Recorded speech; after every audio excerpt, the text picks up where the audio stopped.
Goed, so 'n hart van bekering. Dit is waar ek wil gesels vandag. En ek wil nie gesels oor redding nie, oor aanneming nie. Toe jy die dag toe jy Jesus aangeneem het nie, dit is 'n eenmalige proses. Dit het een keer gebeur. Dit is ook 'n bekering. Dis ook wegdraai van my sondige wandel. Ek kies nou die lig. Ek kies Jesus as my saligmaker en verlosser. Daai is redding. Dis 'n een keer se draai weg van die wêreld af. Vandag wil ek met julle praat oor daaglikse bekering, nê, iets waarna ons moet wandel. En daai is 'n plek waar ons nie naïef is oor dat ons het 'n sondige natuur. Goed, jy moet ek hoor baie keer mense en meer ouer mense, ja, maar ek is 'n goeie mens. Ek was my hele lewe lank 'n goeie mens. Die woord sê ons is 'n skape wat afgedwaal het, nê? Elkeen op sy eie pad. Ek gaan nou vir julle die skrif lees.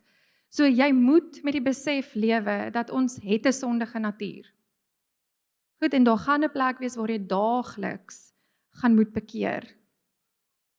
So ons moet nooit op 'n plek kom waar ons te trots is, nê? Waar ons net, maar ek lewe 'n goeie lewe. Want ek glo ook ek lewe 'n goeie lewe. Ek probeer my bes om in die wil van die Here te bly. Maar ek is nie naïef daaroor, jy gaan nie trots raak daaroor en sê maar ek hoef nie meer 'n lewe van bekering te lewe nie. Ek kry dit reg. As jy daar kom, is jy op 'n baie gevaarlike plek. Okay, jy wil op daai plek bly soos Here, toets my. Kyk na my hart, kyk na my gedagtes. Waar moet ek nog wegdraai? Waar moet ek wil net die heeltyd terugdraai na U toe. So interessant, as jy kyk na Jesus se na die Ou Testament en besef jy gou dat God eintlik al lank al besluit het. Daar was klaar 'n raadsbesluit oor Jesus wat gaan kom. Hoe sien ons dit? Ons sien dit deur die profete wat aan mekaar gesê het, aan mekaar gepraat het van die Messias wat gaan kom, van die Messias wat gaan kom. So dit was klaar 'n besluit wat God gemaak het. Die besluit was klaar daar, maar nog steeds het God iemand gestuur, 'n man vooruit om die pad vir Jesus gelyk te maak. Maar al het God besluit, het hy nog steeds 'n eenvoudige boodskap uitgestuur voor Jesus gekom het. En ek wil vir julle lees Matteus 3 vanaf vers 1, wel net 1 en 2. In daardie dae het Johannes die Doper opgetree en in die woestyn van Judea gepreek en gesê: "Bekeer julle, want die koninkryk van die hemele het naby gekom." So ek wil vir jou sê, daar's voor die kruis was daar 'n bekeringsboodskap. Nee, ons weet dit is die boodskap van draai weg van dit waarmee jy besig is en neem Jesus aan. Meeste van ons het dit gedoen. So enigiemand hier wat nog nie Jesus aangeneem het nie, wat nie bekeer is nie. So ons 'n bietjie dink hieroor en Johannes het nie gewag vir Jesus om te kom en gesê, hier's die Messias nou, nê? So sien julle, hier staan hy, hier is hy, glo dit en nou moet julle bekeer nie. Nee, voor Jesus gekom het hy gesê bekeer. Daar was 'n bekeer eers, nê? Voordat hulle Jesus gesien het. So was eers 'n plek van 'n bewustheid van waar jy is. So dit is eintlik wat ek glo Johannes kom doen, het hy het hulle bewus gemaak van kyk jy's onder die wet. Jy moet wegdraai. Die Messias is op pad, Jesus is op pad. So hulle moes hulle harte voorberei vir Jesus. En ek weet nie of julle weet nie, maar ons het al baie geëvangeliseer en as jy al saam beweeg het, saam met Leon hulle op 'n Saterdag of waar ook al, dan kom jy hierdie geloof te, hulle is ook Christene, nê?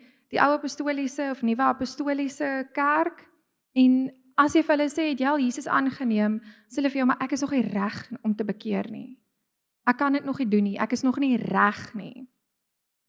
En so hulle harte is nog nie voorberei om weg te draai van hierdie sondige lewe af nie.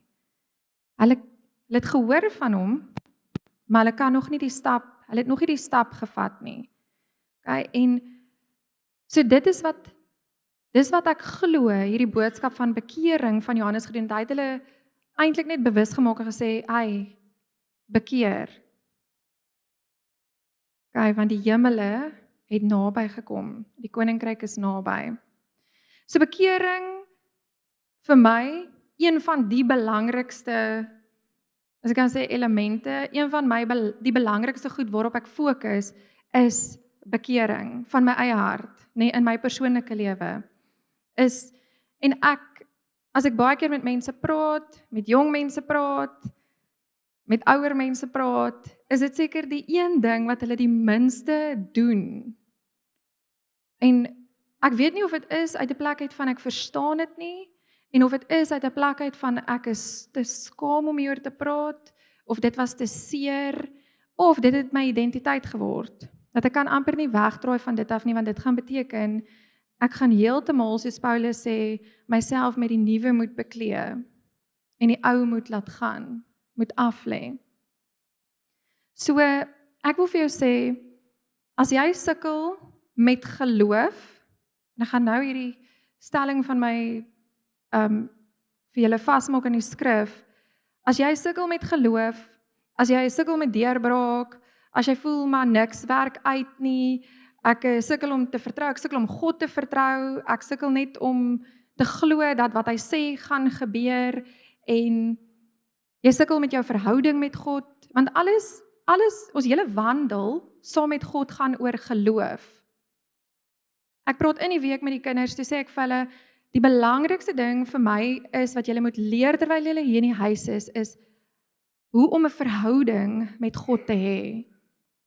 Okay, dit is die moeilikste ding vir ons om reg te kry, omdat dis klaar moeilik vir mense om verhouding te hê. Hoe moeiliker nog met 'n God wat jy nie kan sien nie. So jy moet hierdie reg kry. Jy moet tyd maak vir hom. En alles daai is gekoppel aan geloof. So ek wil vir julle vat, onthou, bekering is gekoppel aan geloof. Alles daai wat ek nou gesê het is gekoppel aan geloof. Maar ek glo dit is die probleem ook met bekering, want dis ook gekoppel aan jou geloof, net andersom. So Markus 1, julle gaan nou verstaan wat ek vir julle sê. Markus 1 vers 14. En nadat Johannes oorgelewer was, het Jesus in Galilea gekom en die evangelie van die koninkryk van God verkondig en gesê, die tyd is vervul en die koninkryk van God het naby gekom. Bekeer julle en glo die evangelie. So Johannes het gesê, bekeer, want die hemele het naby gekom. Hy het nie gesê, wag, voor julle bekeer, kom ons, julle gaan sien, hy gaan kom. Nee, hy het gesê, bekeer. Okay, en Jesus kom doen dieselfde, hy sê, bekeer en glo die evangelie. Want jy weet, as jy nie bereid is om weg te draai van dit waarmee jy nou is nie, gaan jou geloof in Jesus nie staan nie. Jy gaan nie kan glo dit wat hy vir jou leer nie. Nou, ek en JC het hierso eendag in daai eindste kantoor daarbo, het ons vir 'n meisie gebid, jong meisie, 20, haar pa toe gebring, en sy sit daar, en sy weier om Jesus aan te neem. Ons het seker 'n uur en 'n half, amper 2 ure met haar gepraat, dit het gevoel soos oorlog, wat ons voer in die gees, vir hierdie een meisie se siel, en haar enigste rede was, maar okay, as ek nou hierdie doen, dan kan ek nou nie meer hierdie doen en daai doen, en moet ek nou ophou, moet ek nou uittrek by my kerel, moet ek nou, en sy het hom nie aangeneem daai dag nie, want ek is nie bereid om te bekeer nie. So niks wat jy vir ons sê, gaan sy eers glo nie, want sy is nie bereid om die stap te maak van wegdraai nie. So, nou wil ek vir julle vat, daai is voor die kruis wat Jesus gesê het, nê? bekeer julle en glo die evangelie. En ek glo, ons sien baie keer dat mense afvallig raak in hulle wandel met God, of hulle raak net so weg, of hulle verander regtig nooit nie. Jy sien hulle het Jesus aangeneem, maar daar kom net nooit regtig verandering in hulle lewe nie. Dis 2, 3, 4, 5 jaar later, hulle sit nog steeds met dieselfde probleme, hulle sukkel nog steeds met dieselfde, issues wat hulle gehad het.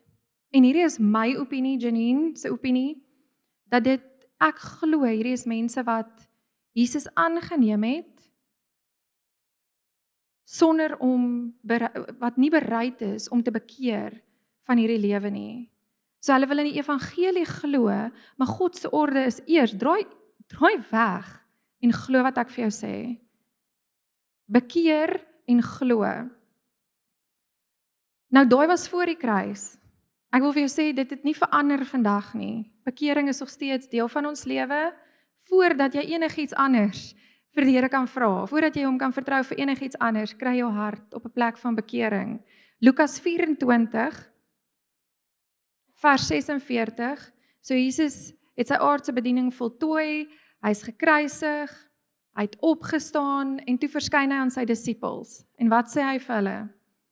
En hy sê vir hulle, Lukas 24, 46, so is dit geskrywe, en so moes die Christus ly en op die 3de dag uit die dode opstaan, en bekering en vergewing van sondes in sy naam verkondig word aan al die nasies, van Jerusalem af en verder.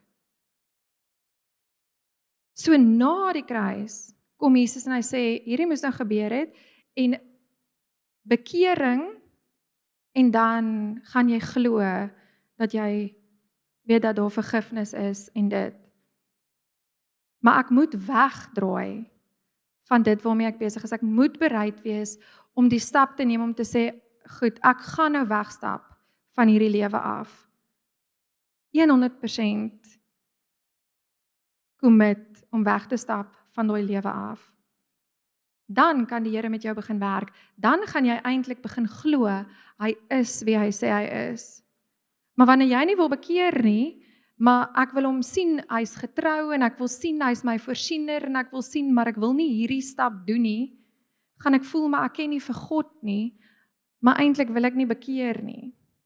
Dit begin by my wat wegdraai, en sê, goed, ek kies nou 'n ander pad. So wat is bekering? Julle kan nou hoor, die hele tyd ek praat van wegdraai. So ons moet verstaan wat bekering beteken. Dis nie net kopkennis nie. Jy moet dit verstaan, maar daar is 'n daad. En ek glo baie mense die verkeerde indruk van bekering. Ek gaan baie vandag sê ek glo, want hierdie is wat ek sien, nê, in die bediening. Ek glo dat mense dink bekering is net emosie. Okay? En dit is nie so nie. As ons gaan kyk in die skrif, en ek gaan nou by die emosie kom, ek gaan nou vir julle sê hoekom ek dink, mense koppel dit net aan emosie. As ons gaan kyk na die skrif in die Nuwe Testament, die Griekse woord vir bekering beteken letterlik om jou gedagtes te verander. Okay? Om 'n nuwe manier, om jou manier van dink te verander. Is om anders te dink. En dan as jy Ou Testament toe gaan, dan beteken daai woord bekering, waar die profete gesê het, repent, bekeer, beteken dit 'n fisiese wegdraai. Dit is wat daai Hebreëse woord beteken. Nou as jy daai twee kombineer, dan sê dit vir jou, ek moet my gedagtes oor iets verander, en dan moet daar 'n fisiese daad gebeur. Ek moet wegdraai. Dit soos wat ek altyd gedink het, die manier wat ek gedink het, die manier hoe ek gehandel het, die manier hoe ek geloop het, ek moet daai manier van dink verander, maar dit moet nie net daar bly nie, ek moet 'n fisiese wegstap van dit doen. Soos daai meisie, wat sê, okay, ek verstaan wat julle sê, ek hoor al hierdie dinge is verkeerd, en ek hoor, maar sy kon nie daai stap vat van ek gaan nou uittrek by my kerel, gaan nie hierdie pad stap nie. Ek gaan nou, daar's 'n ander standaard.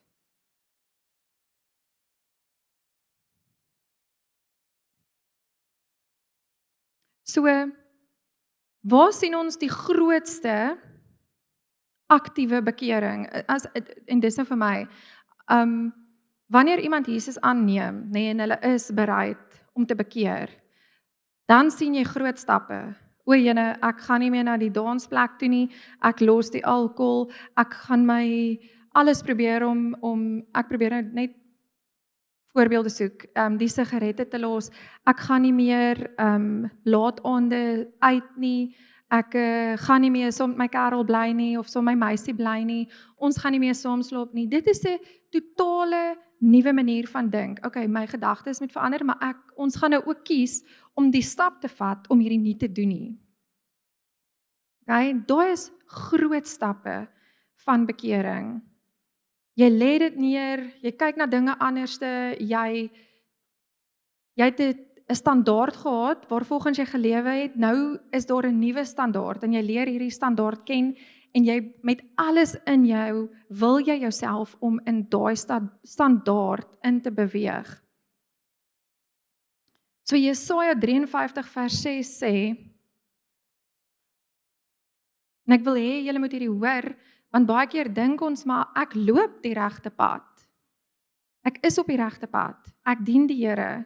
Ons moet so versigtig wees om op 'n plek te kom van ek dien die Here en nou het ek 'n trots van ek kry hierdie nou reg, dat daar klein jakkalsies is wat jou wingerd kom verwoes. En ons gaan nou daar kom. Jesaja 53 vers 6 sê ons almal het gedwaal soos skape. Ons het elkeen sy eie pad geloop, maar die Here het die ongeregtigheid van ons almal op hom laat neerkom.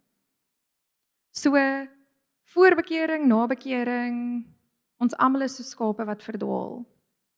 Ons moet konstant kyk waar is ons herder en waar moet ek wegdraai om in sy rigting te loop, nie om sy stem te volg.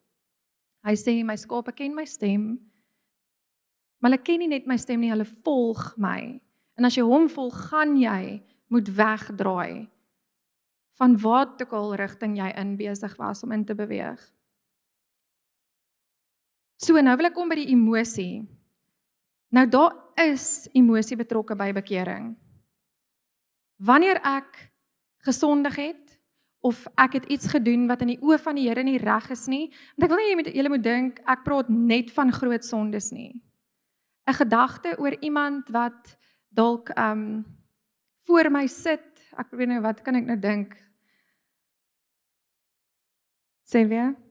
Boeke. Broeke. Jy sit dalk agter Jean vandag en jy dink,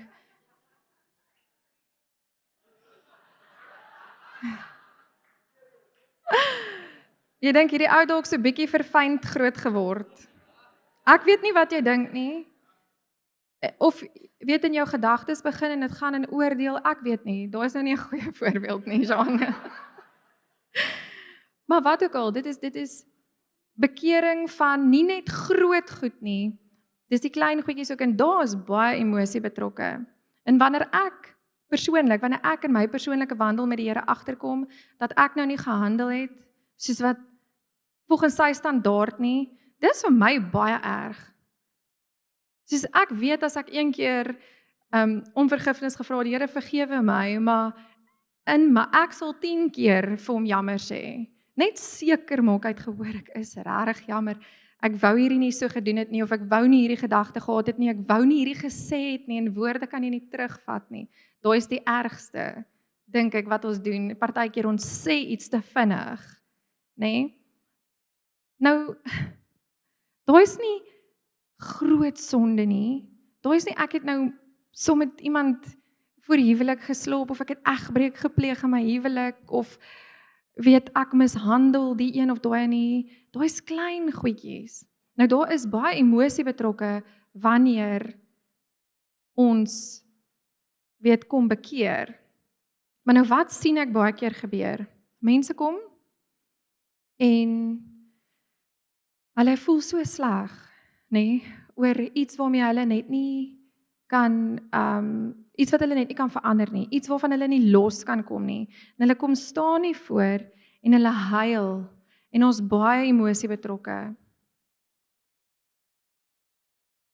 Maar, en ek gaan weer sê my opinie, as jy nie in jou hart besluit het dat ek moet 180 grade wegdraai van hierdie ding af nie, gaan jy hier uitstap en jy gaan weer onder druk wees van werk of kinders of finansies, of wat ook al jou druk mag wees. En daai sonde is mos, weet, is voor jou voordeur. Hy gaan weer kom klop. En as jy so onder druk is en ek het nie gesê ek sal alles in my vermoë doen, ek draai nou weg.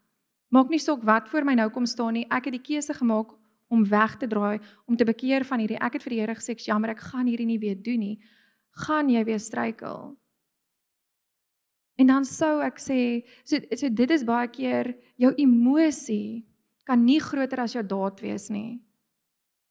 Jou emosie lei jou na die plek toe van, want die Heilige Gees, hy oortuig ons, hy kla ons aan, die Heilige Gees kla my aan, daagliks, nê? So hy kla my aan, en dan is daar emosie, maar dit kan nie bly by, ek is so jammer, ja, ek voel sleg hieroor. Dit kan nie daar bly nie. Dit moet wees, ek gaan hierdie nie weer doen nie. So ek gaan alles in my vermoë doen om weg te draai, om nie weer hierdie te doen nie. Bo jou emosie te beweeg, 'n besluit te maak. So daar's 'n baie fyn lyn, ek wil hê julle moet sien, daar's 'n baie fyn lyn tussen jou emosie en bekering. Want ons kan baie vinnig, ons raak slawe van ons emosies. So later ons emosies dryf ons, en dan dink ons, omdat ek nou sleg gevoel het, dat die Here weet mos, ek het nou sleg gevoel hieroor. As ek vat 'n baie praktiese voorbeeld is, julle wat ouers is, okay, 'n kind het dalk iets fout gedoen, hy kom sê vir jou, hy voel sleg, nê?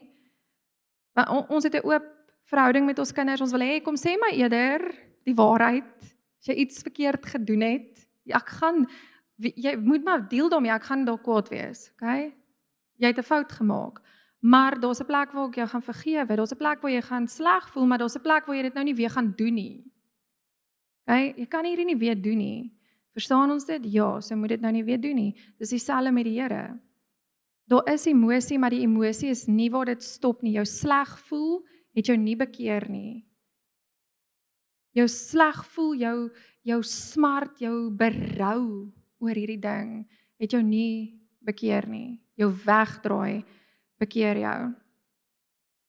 En ek wil vir julle sê, ons wat hier sit, kinders van God, my en Kleis, ons kan so godsdienstig raak hieroor, oor bekering. En weet, want nee, maar God ken my hart. Hy weet ek hou nie daarvan. Hy weet ek doen nie eintlik hierdie nie. Hy weet ek hou nie, ek weet God hou nie van nie. God weet. God ken my. En ons kan dit kan ons taal raak en ons kan so begin praat dat ons nooit by daai daad uitkom van net wegdraai. Eintlik net stil bly en sê, Here, waar moet ek wegdraai? Okay, ek draai weg.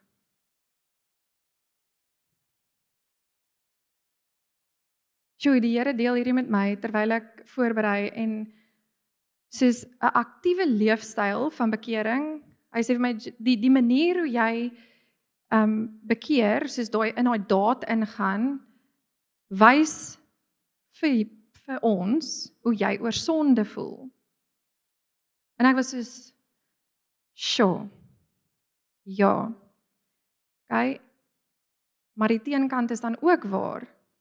'n onaktiewe lewe van bekering, waar jy voel dalk sleg, maar jy gaan nooit oor in daai, ek kan nie wegstap van hierdie nie, ek kan nie ophou hierdie doen nie, ek kan nie ophou jok nie, ek kan nie ophou hierdie gedagtes hê nie. Daai wys ook vir jou hoe jy oor sonde voel. En dat jy dit baie ligtelik opvat. En ek wil vir jou sê dat God vat sonde glad nie ligtelik op nie. So ek wil eerder my sonde haat, net soos wat Dawid gesê het, en enige ding, daar moet niks, ek sê Here, wys my net en ek gaan dit verander, probeer verander. Soos die Heilige Gees gaan my help. Nee, want ons kan dit ook nie uit onsself uit doen nie. So laat sonde die Here voel. So julle kan saam met blaai na Efesiërs 4 vers 30. Julle almal ken seker hierdie skrif.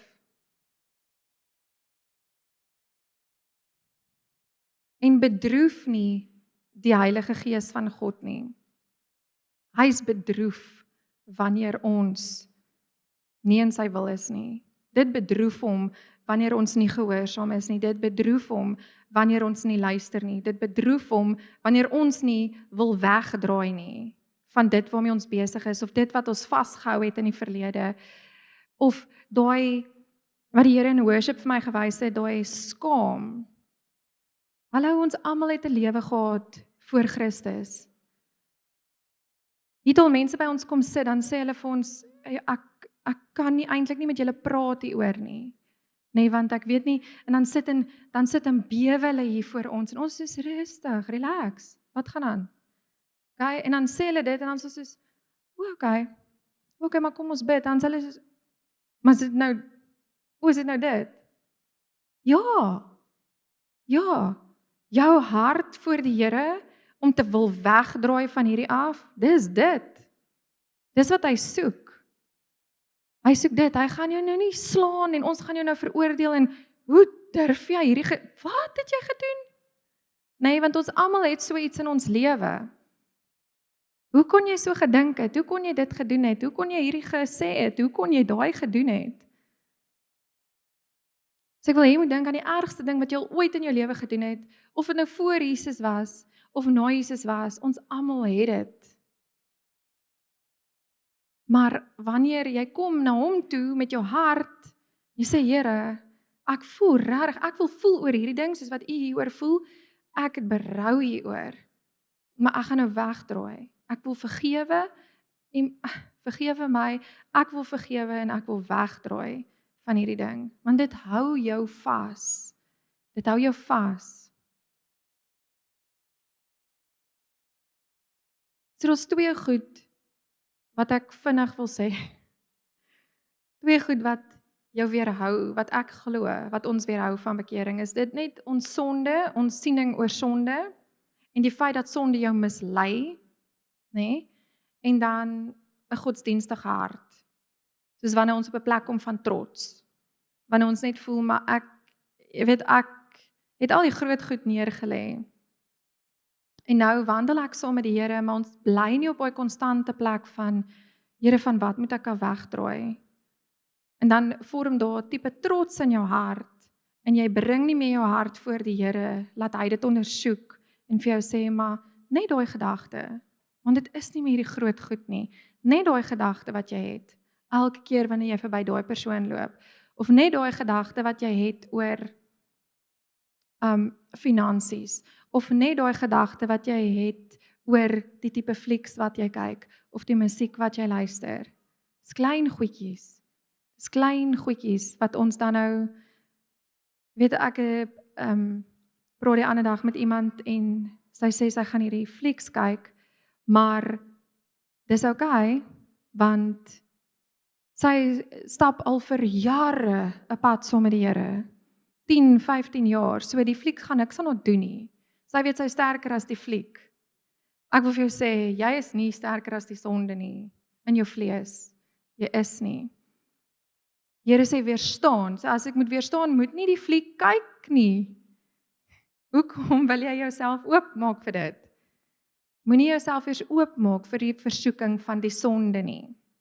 Jy is nie in jou vlees sterker as dit nie. So sonde mislei jou, nê? En dis hoekom ek dink ons maak ligtelik van sonde. So die interessante ding van mislei is, Jy weet nie jy word mislei nie. As jy nou moet gaan kyk na die definisie van wat mislei beteken is jy is besig met jy weet nie eers waarmee jy besig is nie want jy is mislei. Okay? Jy weet nie eers jy word mislei nie. En dit is hoe sonde in ons lewe werk. Okay, dit verander ons denke sonder dat ons eers besef en dan later begin jy begeer die goed wat jou eintlik gaan doodmaak geestelik en dalk fisies, maar en dis misleidend, jy kom dit nie eers agter nie. Jy weet nou, ek gaan nou hamer op daai fliek want dit het nou onlangs gebeur. Nou kyk jy nou dalk daai fliek, nou as jy soos, o, hierdie was nie so erg nie. Nee, wat ek was okay deur hierdie fliek.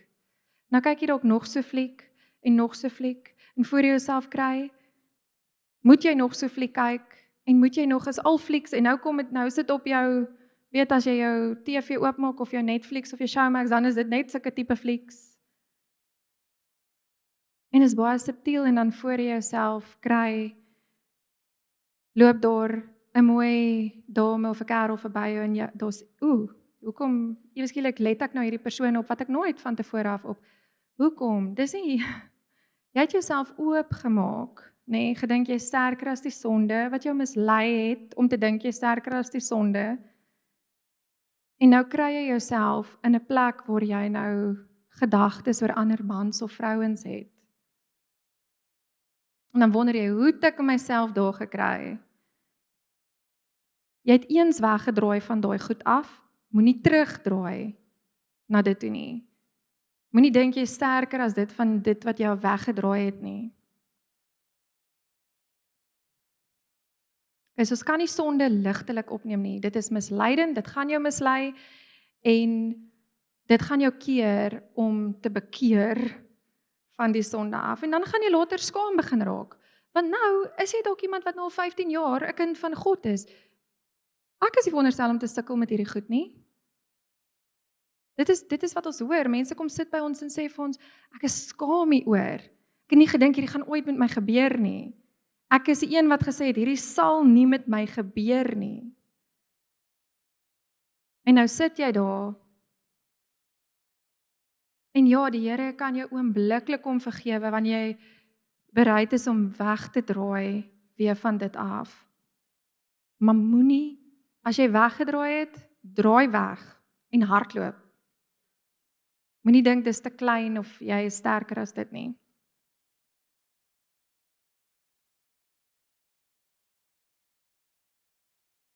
Okay. Ek wil vinnig vir julle, ek wou nou nie hierdie stuk gelees het nie, maar ek gaan dit lees. Lukas 15. Julle ken hierdie, dalk vertel ek dit net, maar as ons nou iets wil lees, blaai soontoe. Solank die gelykenis van die verlore seun.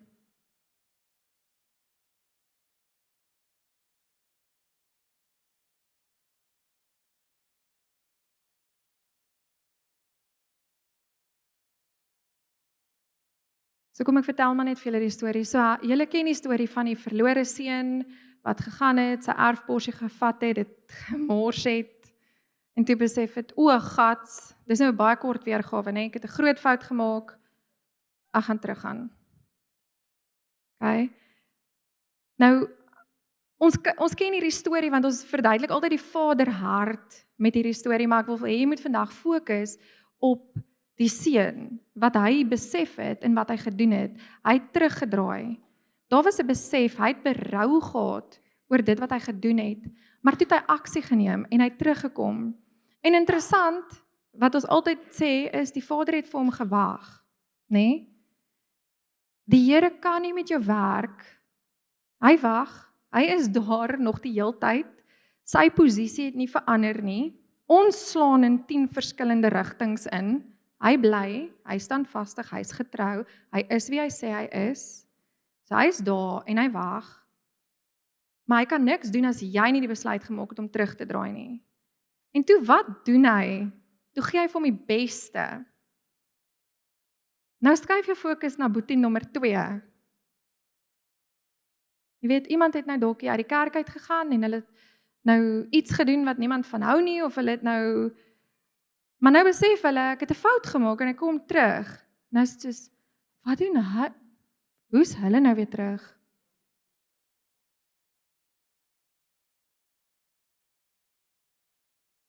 Okay? Die broer was suur. So daar's waar jou godsdienstige hart inkom. So die sonde mislei jou, maar moet jouself ook nie kry op 'n plek van 'n godsdienstige hart nie, want dan gaan jy ook nie bekeer nie. Hy moes sy broer met oop arms terug ontvang het, wat die besluit gemaak het, wat gesê het, "Hey, ek het 'n fout gemaak." En ek draai om en ek het berou hieroor, maar ek draai om en ek gaan terug. En sy vader het hom ontvang en vir hom die beste gegee. En die broer het hom gekyk en vir hom gesê, "Wat? Hoe kry hy nou weer alles by die Here? Hoe seën die Here nou weer vir hulle? Of vir haar, of vir hom? Sy dan dit gedoen of dat gedoen of dit gesê of so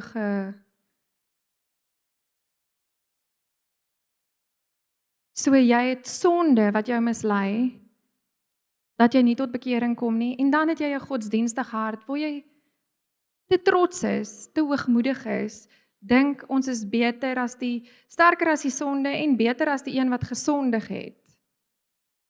Pas op dat jy nie op daai plek kom nie. Want dalk gaan nou iemand by daai deur inkom wat afvallig geraak het, wat die pad byster geraak het en besluit het ek draai terug, ek kom terug. Ek besef wat ek gedoen het. En ek en jy kan nie na daai persoon kyk en dink, En dan seën die Here daai persoon, dan dink jy maar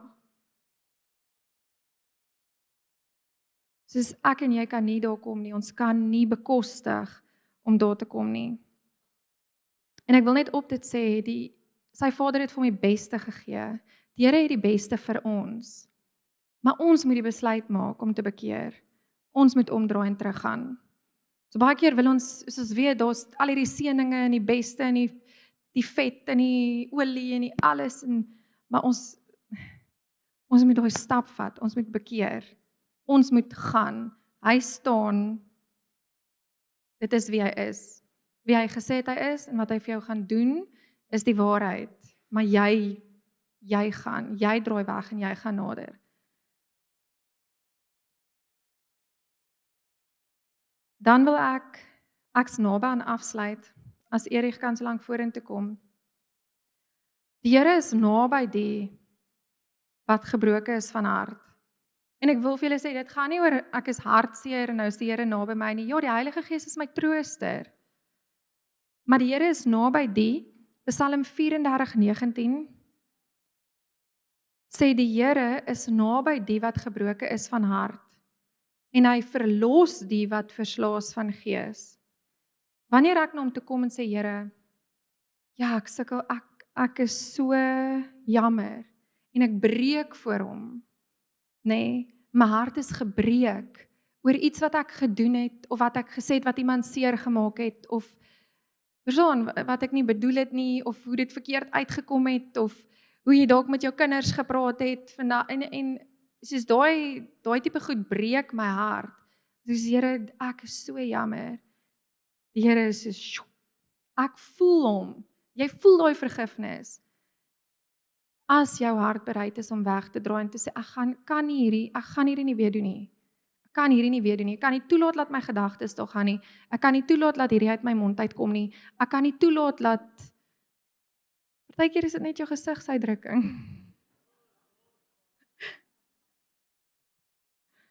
Jy sal gereeld vir my sê, liefie,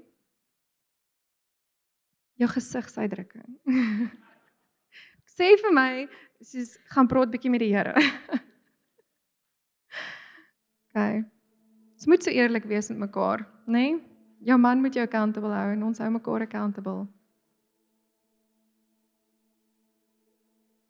Okay, so waar ons regtig berou het en nie verskonings maak voor die Here en sê ja maar en dit nie, want daai is ook, toets jouself, as jy voor die Here kom en jy sê, want jy gaan nou weet wat die Here opgebring het in jou hart na worship, jy weet wat is die goed of die goedjies waarmee jy sukkel of waarmee jy worstel. Hierdie is nie 'n quick fix nie, kom ons sê net gou dit vir mekaar, vandag is nie 'n plek waar jy, Here, ek kom lê alles voor U neer en nee, Jy gaan een vir een na die Here toe en jy sê vir hom, Here, hierdie ding, ek is jammer. Ek kan nie met hierdie gedagtes hê nie. So ek wil wegdraai van hierdie af. En dit gaan nie net vandag, dit gaan elke dag se gebed wees, totdat jy dit nie meer doen nie. Okay, dit is 'n daaglikse ding. En jy gaan dan sê, okay Here, hierdie gedagtes, ek is jammer, ek kan nie, en ek kan nie hierdie gedagtes hê nie, help my hiermee. Ek gaan wegdraai van hierdie gedagtes, as gedagtes kom, dan sê nee, ek kyk na wat hy sê, ek kyk na wat hy sê oor my, wat hy verstaan. Dis daagliks, dit is nie 'n ding wat jy net vandag gaan doen en dis nou reggemaak nie. Maar kry jouself ook op 'n plek, waar as die Here vir jou iets gewys het, dat jy nie ja maar, Here, nee, dan is jy nie reg om te bekeer nie, dan gaan jy nie bekeer nie, dan gaan jy oor 2-3 jaar nog steeds voel soos jy voel, en nog steeds sit waar jy sit 10-1, of nie in jou roeping in beweeg het nie. So, ons siening oor sonde is baie keer die motivering om te bekeer. So ek sal baie keer as die Here iets vir my uitwys, of deur iemand wat sê, soos hy gaan dit deur jy gaan weet as jy nie reg optree nie. Mense gaan vir jou sê, "Hoekom is jy so geïrriteerd?" Ek hoor daai nogals baie. "Hoekom staan jy so geïrriteerd?" Sê ek so, okay, wag. Hoekom is ek so geïrriteerd? Okay? Maar jy gaan weet, ek wou nou iets gesê het op daai. Dis soek ek nou 'n voorbeeld, nou gaan my gedagtes nou weer, ek gaan nou by dit kom. Ja, jy gaan weet wat die goedjies is, wat die Here voor jou sit. En jy kan nie kom en sê, okay, ja, maar ek het eintlik die reg om geïrriteerd te wees met hierdie persoon. Of, ja, maar Here, dan is jy nie besig om te bekeer nie. Daai is 'n onderhandeling met die Here oor sonde. Hy onderhandel nie oor sonde nie. Dis of jy draai weg, of jy gaan aan met jou sonde. Daar is nie 'n onderhandeling nie, daar is nie 'n ja, maar hierdie nie. En ek wil hierdie sê, jy's dalk, iets het dalk met jou gebeur as kind, en jy is dalk verkragt, of jy is mishandel, of jy is, wat ook al, geskel, dat die see jou nie kan skoonwas nie. Jy het dalk baie arm groot geword, jy dalk, wat ook al die geval mag wees. Jy kan nie vandag as 'n groot mens sekere dinge doen as gevolg van daai nie. Soos, ja, maar Here, U het nie my pa geken nie. Ja, maar Here, U weet nie wat daai oom aan my gedoen het nie. Nee, dit is soos, Here, ek kan nie, ek wil nie. Ek wil nie meer hierdie gedagtes hê nie, ek gaan wegdraai. Daai is in elk geval die ou mens. Dit het met jou ou mens gebeur. Kan jy bekleed jouself met 'n nuwe mens. Is nuut. En dan werk jy deur daai emosies en jy bly wegdraai en jy bly wegdraai en jy bly wegdraai. Die duiwel sal van jou af gaan. Die skrif sê so. Weerstaan hom. En ek wil hê jy moet dit toets. Dit is werklik, dit gebeur. Partykeer gebeur dit vinnig, partykeer vat dit jare, maar hy gaan.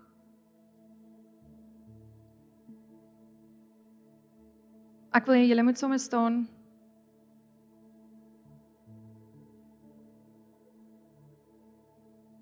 En wat is die een ding wat jou kan kry om, ek wil nie sê sondebewustheid te kry nie, of om wat jou denke oor sonde kan verander, of net jou vorige lewenstyl, of wat ook al, enigiets wat die Here pla, nê, is om rarig 'n obsessie met die Here te kry. Jy moet desperaat raak vir hom. Hoe meer hy by jou is, hoe meer daarvan hom in jou is, hoe meer jy hom soek, hoe minder gaan jy hou van hierdie gedagtes. want dit sit net nie lekker nie, sonder die Heilige Gees nie. En is klein, dit raak al hoe kleiner, goedjies wat gebeur, wat dit sit net nie lekker, omdat ek hom so desperaat is vir hom en sy teenwoordigheid, en ek het hom in my lewe nodig, en ek wil hom sien beweeg, en ek het hom nodig vir my kinders, en ek het nodig dat hy hierdie vir my doen, by my kinders, ek het hom so nodig, dat enige klein dingetjie pas nie lekker nie. Dit kan so klein wees in my oë, dit is so groot. Ek moet dit so groot maak, want daar kan nie so klein jakkalsie in my vinger kom nie. Ek gaan nie toelaat dat so 'n klein dingetjie die werk wat ek al gedoen het kom verwoes nie. Okay, so ons gaan nou 'n liedjie worship. Terwyl ek voorberei het, is hierdie al wat die enigste liedjie wat ek die hele tyd hoor. En ek sê vir Erik, ek sal nie hierdie somme doen nie. Want ek weet hoe baie, ek meen, en vanaand is nog 'n aanbiddingsaand. Ek sê vir hom, maar al wat ek hoor is hierdie liedjies. Daar's iets wat die Here wil hê van raak desperaat vir my. Nee, bring jou hart, wees desperaat vir my. Nie vir wat hy vir jou kan, vir hom, vir wie hy is in sy volheid. Maak jou hart op en sê, Here, kom net en kom openbaar Uself, en ek wil 'n ontmoeting hê met U. Kom openbaar Uself aan my hart. Dat my hart nie oop is vir enigiets anders nie. Maar net vir sy teenwoordigheid. So ons gaan nou hierdie liedjie sing en dan gaan ek verder praat. So Janko maak gister my kar skoon en haal toe 'n pakkie hoender uit wat onder my sitplek ingeval het, en die Here herinner my nou daaraan. En ek sê nog vir hom, jete, ek is so bly jy het hierdie hoender gekry, want weet jy wat gebeur met hoender? Nee, as dit warm is en is bedompig en dis rou hoender, en nou kyk, daar's iets wat my baie vinniger laat weghardloop as sonde. Dis wit wurmpies. Nee, Jacy weet, as al ooit in ons lewe, ek het vir hom gesê, ek kan nie onthou of ons al ooit, ek dink ons het moes al een keer, maar as al ooit in ons lewe, toe ons in die Parel gebly het en dit is so warm, toe was ons drom een keer vol wurmpies, van kos daar ingooi. Jy moet weet as hierdie gebeur, ek's uit. Bel my as dit skoon is, En daai is hoe ons moet voel oor soos ons sonde. Dis ietsie kleins, dit was 'n klein pakkie hoender, maar as daar wurmpies in my kar was, ek sou geloop het. Ek regtig. Daai kar sou moes gewelly geword het van kop tot tone. En voor die diens het iemand toe ons bid, Anneke ook 'n profetiese prentjie gesien, waar sy sien 'n drom en onder in die drom lê goed wat jy eintlik van vergeet het of wat jy nie dalk nie sien nie, en jy bly die drom net bo skoon maak. Weet jy, haal die boonste goed uit, maar daai goed daaronder, die klein goedjies, is wat later stink en vrot en wurmpies maak. En dit is wat ek glo die Here vandag, hy wou diep gegaan het, dis daai klein jakkalsies, maar ons moet daai besef maak van, ons kan hierdie nie in ons harte toelaat nie, ons moet 'n leefstyl van bekering hê, van alles, veral ons as kinders van God. En ons het vanaand 'n aanbiddingsaand. Nou ek weet as jy klaar die oggend hier was, het jy nou jou duty gedoen vir die week, maar ek wil vir julle sê, ons het 'n fantastiese kinderkerk in die aand. Ek gaan nie hardop sê nie, my kinders hou meer van aandkinderkerk as oggendkinderkerk, want dit is informeel. Goed, hulle sit in kringe en hulle het hartsgesprekke met die kinders. Ons kan nie dit met 80 kinders doen nie. So in die aand is bietjie minder, maar bring jou kinders kerk toe, laat hulle daai kant gaan, hulle gaan ook worship en die Here soek. Dis nie net 'n gespeel en balskop nie.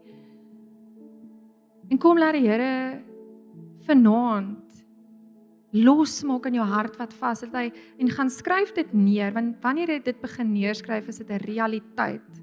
Jy kan dit sien en dis op papier en jy gaan jouself met accountable hou. Het ek al hierdie voor die Here gebring? Het ek weggestap van hierdie dinge af? Julle, ons is 'n uitdagende kerk.